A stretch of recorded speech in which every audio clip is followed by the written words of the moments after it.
you can imagine walking into a building and it's filthy. There's stains, have been there for years or, months and months, and no one's doing anything about those stains. And then there's a rip in the carpet there, a tear there. You've got to you've got to step over that bit, but it's been like that. Someone's just put tape on it for the last probably 5 years. Someone spilt their soup and there's a splash on the wall. Yeah, there's a splash on the wall. Yeah.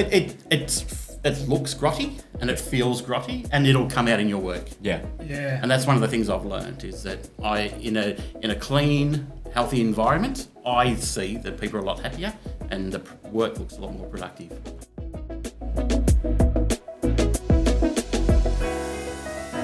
Well, welcome to the very first episode of Let's Talk Facilities. So excited, so excited. We are going to take the mystery out of facilities management. One episode at a time. That's the goal. Very, very excited to be doing this with you, Aaron and Colin. Mm-hmm. I guess we should probably tell them, who are we? What are we? Go ahead. Well, I'm Sammy Gilham, Sales Director over at Premrest. I've been in the business just over a year. To my right, we have Colin Saddington. It's been a bit longer than a year. It has, hasn't it? You've been in the business. Yeah. What, 34? Yeah, 34, 35 years Amazing. In this business, yes. Longevity. Yeah. Yeah. They say it can't happen. Look at him. Anyway, we were talking about Yeah. Sammy.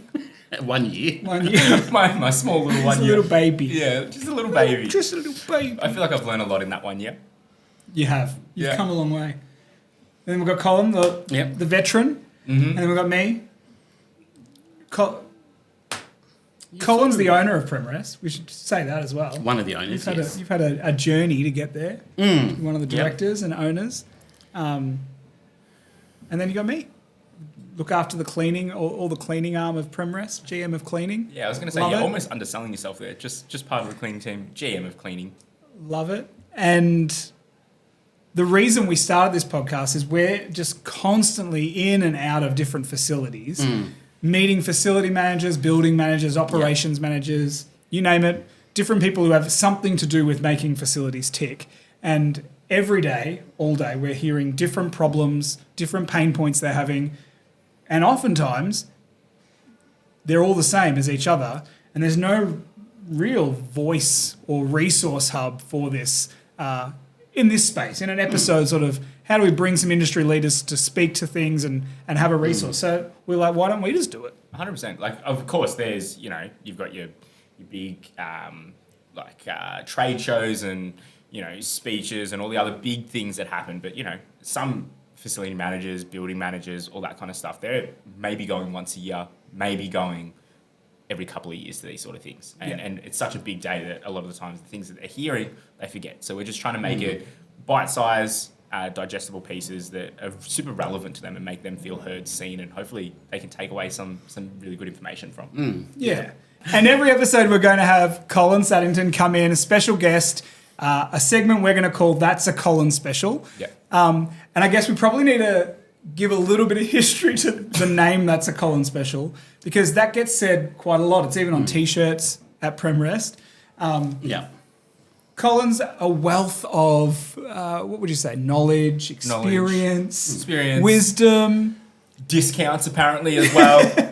And he just comes up with some great things, great solutions to problems that facility managers are facing that are outside the box, that are nothing to do with what we look after, but the problems they're facing. And so we thought, why not have a segment every episode where Colin can just come in and give us a special tip from his wealth of experience in the industry. So, and it's all because of the facility managers. I've learnt these different specials. Of course, you've had to figure out ways to solve the problems. You've got to figure out. You work with these facility managers, and when they see you're capable of certain things, like if it's cleaning for us or carpet cleaning, and they see you're capable and they see you under control, well, then they go, well, what else can you do? Yeah. They reach out, and I've always been one that's wanted to solve those things or research and find the answers for them, look after them, and help make their job easier. Yeah. 100%. Has always been my way, and I've learnt a lot myself through the years of how buildings tick, and what can go wrong and how we fix things. So, And then on top of that, we'll also have other special guests. Yeah, we've got going to have special guests that are a little bit more in the sustainability arm, people that are doing, installations and renovations on buildings, a whole plethora. Just industry leaders, basically, Yeah. from all over the place, who specialise in facilities and servicing facilities. Yeah. We even might talk to some facility managers about Yeah. what life is like in a day in the life of them. Yeah. So we're gonna have lots of fun. But first episode, introduction episode, may as well talk about what. Let's talk about, I guess, the history of facility management, where it's come from, where it is now, because it hasn't always been what it is today. And I think we've called this episode from the broom closet to the boardroom. Sammy thought it was bedroom. I did. I thought we were getting very saucy episode 1 there for a Under second. the sheets straight away. Yeah. But we're calling it from the broom closet to the boardroom because it used to be, back when it first started, was let's figure out, the facility manager was about cleaning things and fixing things. Yeah, 100%. Now it's a corporate job. You've got teams of facilities, individuals who are managing these large-scale facilities. Sometimes it's outsourced. They're responsible for strategy, sustainability, budgets, you name it, they're doing it. Yeah. And so there's been shifts across the years, and so we thought today's Colin special, and is the whole episode really. We could just pick your brain about what you've seen throughout the years, some funny things, and Have a bit of fun with it. get to today Yeah. and some of the pain points we see right now. Right now, 100%. So I guess in saying that, Colin, as you said, you've been in the industry for 34 years. Yes. You've been with Premrest for about 30 of that. yeah, yep. I guess in terms of what did the industry kind of look like when you first began? Well, I was definitely a lot younger then, 30 years ago. You wouldn't believe it. And Yeah, I you was- had a full head of hair. And I was, sorry? Yeah, hair. I had hair, yes. I definitely had hair. We'll find a photo. I think I've still got hair if I let it grow a little bit, but probably not in all areas. Yeah. Just around the sides. Yeah. Yeah. I didn't want to do that comb over thing. No, For me. wasn't you. No. You could let it just grow around the sides and then get a tattoo of a man with the lawnmower. Yeah. True. Yeah, right, no. Probably not my thing. Yeah, I don't know how the wife feels too much about that. She'd love it. Yeah, but it definitely has changed a lot. In the early days, it was always just reactive. It was come in and clean this, come in and do this, come in and do that. But it was all about, going in to clean. We'd be called in to clean a building, and it's when it's dirty, you clean it. Yeah. And that was the main thing back then was, and if the carpet's completely worn out and threadbare and it's all looping up or coming up and there's lots of trippet hazards, they go, well, now it's time to replace it. Yeah, okay. There was no sort of management system there. It was just when things wore out, you replaced them. When things looked dirty, you clean them. Yeah. Yeah. Okay. So there's no kind of we're aiming to get 10, 15 years out of this. No, story. there was how no we life cycle costings or anything like that. It was just basically, it was just controlled as when it looked like it needed it, let's do it. Basically just Yeah. chasing your tail. Yeah, constantly. basically, yes. Yep. Yeah. Yeah.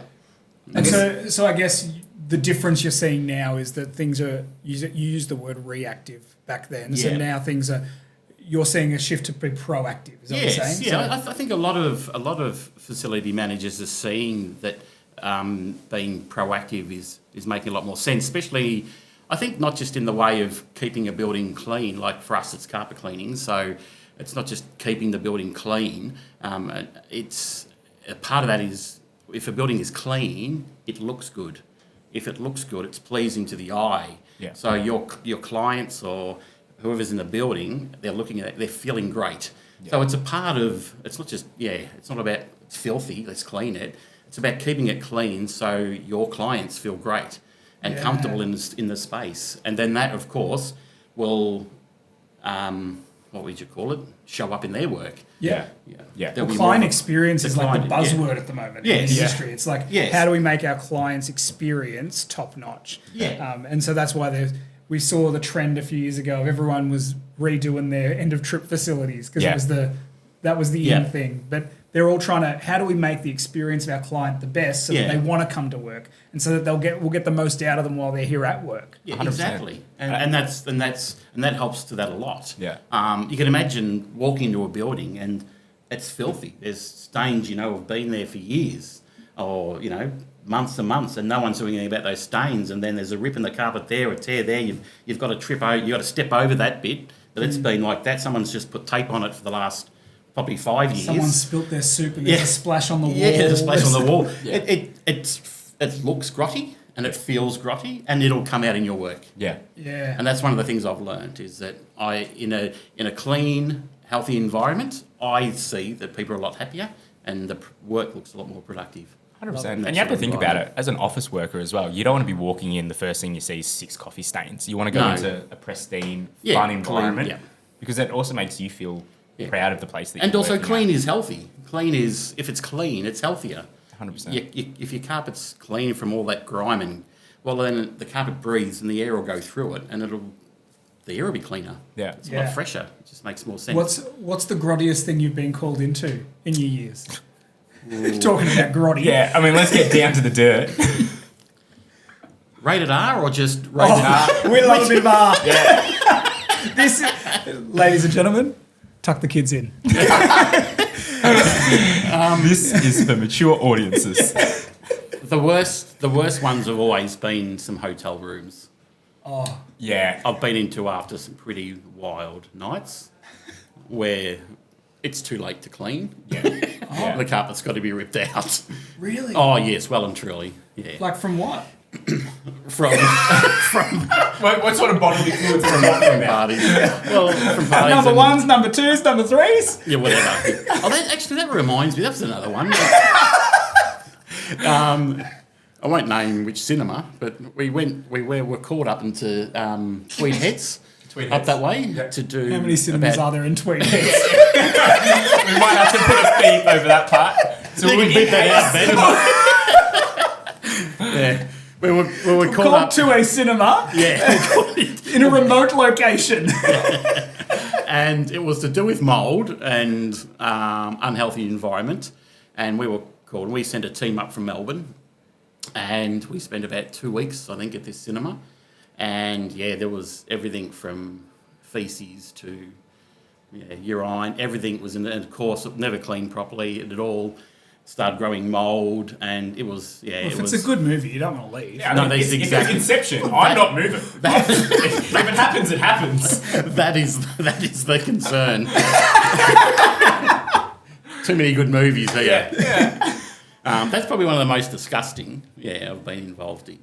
But there's been some interesting nights, mainly flood related when it comes to hotel rooms. Yeah. Yeah. Okay. Yeah, there's definitely been some nights where people have maybe got a little bit out of their head and left taps running and they're all flooded the next day and got to wake them up and get them out of bed and The hallway's flooded. everything's flooded. I mean, even you and me, we went to a hotel not too long ago, and the people there were telling us about, people coming in, they vomit over the side of the bed.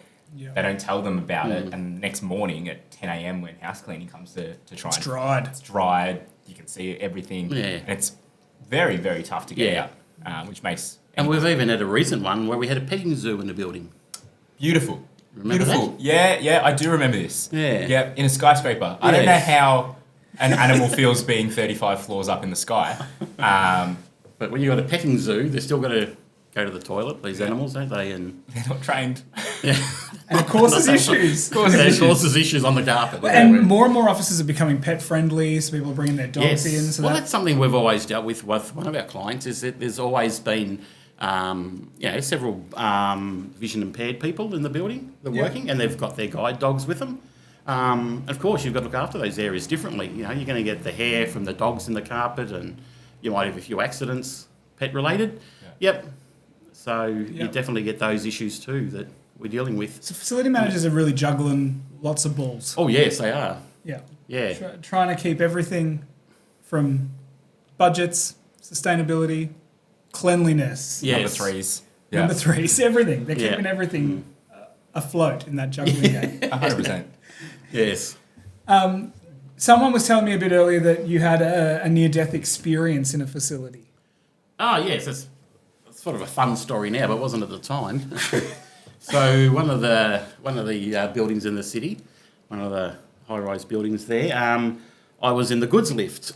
It was about 2:00 in the afternoon, warm day, and I was heading up, and I must have been, I can remember this vividly, actually. I was between level 5 and 6. Oh, wow. Going up this goods lift. And goods Disclaimer, Colin doesn't remember many things vividly. Yeah. I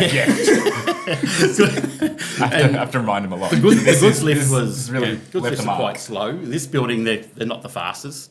Like it's only about a 10, 11 story building, so it doesn't go as fast as if you're in 101 Collins, where the lift goes 100 mile an hour. Yeah.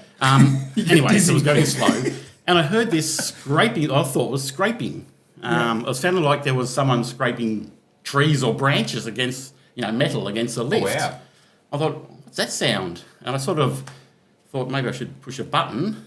And then all of a sudden, water started pouring on me. So there was 4 downlights, like the downlights we've got here. Yeah.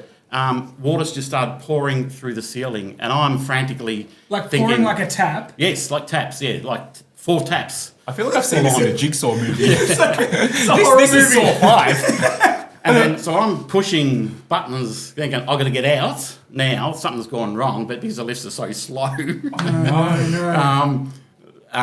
It got to the next level up, but the doors didn't open. And then that's when I realised this lift can go a lot faster than I thought it could go. The lift would just go straight down. Oh, no. Like 2 or 3 levels, and, then it does that jump, pause thing. Then it'll go up a little bit, then down again really fast. Being stuck in a lift is anyone's worst nightmare, but then adding a little bit of water in there. And the lift going up and down. Yeah. So I'm assuming it was trying to find... I'm assuming the lift would go to an emergency position or something. Yeah. And it was trying to find that position. No matter what button I pushed, it wasn't opening, it wasn't letting me out. Stop pushing buttons. Let it do its own thing. Well, I stopped pushing buttons about the next minute because it went completely dark. All the lights went out. No. So I couldn't push any more buttons. I couldn't see them anymore. And it was completely black. And the only button I could see, and I knew I could hit, was was security. It was a little telephone one. And I'm pushing that. And it's so loud, the noise is incredible too, because you've got this water obviously pouring from somewhere up there onto the top of the lift. Yeah. Like and then coming gushing in? Gushing, yes. I mean, absolutely gushing. Like, was it filling the lift? Yes, I was completely soaked, and it was up over my ankles. It was coming up. So I was completely... If he was lying down. I did say I was a nearly near-death experience. And the water, I could feel it. I was walking around and sloshing in water. It was filling up. The water was still getting out, of course, but it was coming in faster than it seemed to be getting out the door. And I was pushing the button, and because it was so loud, I could hardly hear security. I'm saying, hey, I'm stuck in the lift. I'm stuck in the lift. Get me out, get me out. And I heard a voice saying, Cole, we know you're there. Colin, we know you're there. So security knew that I was there. I said, we're coming. To the light. Don't look back. Wow. And so the lift did eventually just stopped in that one position. And I think it would have been 15 to 20 minutes. It just kept on pouring. It just kept on getting higher. And you were stuck in it the whole time? I was stuck in the whole time. Just me on my own in the lift.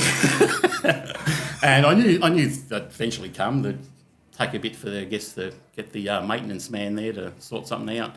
And eventually it was, 15 to 20 minutes later, they prized the doors open between 5 and 6, where I originally sort of were. And you had to pull out? Yeah, they pulled me up out of the... That's no mean feat either. Pulling Colin out. I might not have been quite as big as this. 3 men Yeah, well... Oh, no. Yeah, so that pulled me up onto that floor, and so I got out there. I was completely soaked, it was like you just got out of the shower. The water was just pouring off me, and they didn't worry about me. So I just walked across to the next lift, which was the passenger lifts. You got in a lift? Yeah, pushed the I would button. be taking the stairs for the next week. That's when I take stairs from now on. No, I just walked across to the passenger. I pushed the button. I got in the lift, went down about, doors open to 4 or 5 people got in, and I'm completely and I go, whatever you do, don't take the goods lift. That's all I can say. That's all I can say. Don't take the goods list. Oh no! They're probably standing there going, "What is going on with this crazy man?" I've just walked out the front of the Anyone building. ever contact you about it? Yes. Oh, okay. I did get a call from the company. Yeah. Please don't sue. How much money do you want? Yeah, pretty well saying very sorry and for the experience you had, and the next, I think it was about 3 or 4 days later, I go back to that building, and I go up to get my keys.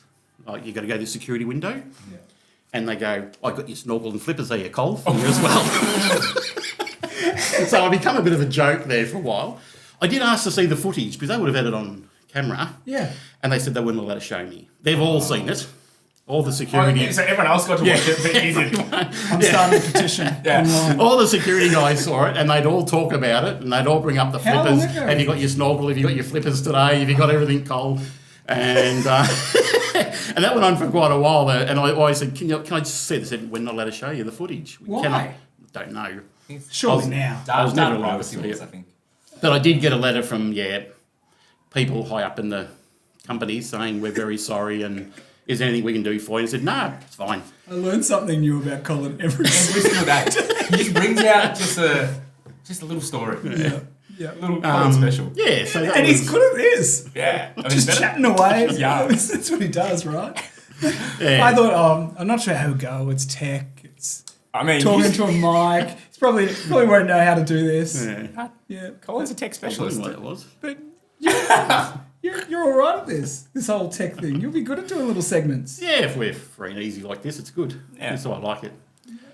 I guess one of the biggest questions I think that, Oh, back to the serious now, are we? yeah. Okay. Warn me next time. Well, no, it just kind of popped up into my head just before while we were talking about your almost near-death experience. During your time, obviously 34 years is a long time to be in the industry. Was sustainability ever really a big goal for facility managers and building managers back when you started? And I guess, how's that kind of changed to now? Yeah, no, definitely not. So let's look at cleaning. Years ago. They were throwing away carpet tiles. Let's look at doing a Christmas clean 30 years ago. Okay. Yeah. So we would rock up in, and this was the thing. We used to advertise this. We had these truck mount systems. Look, they're still around today. So you've got these big diesel or petrol motors that drive your steam cleaning machines, right?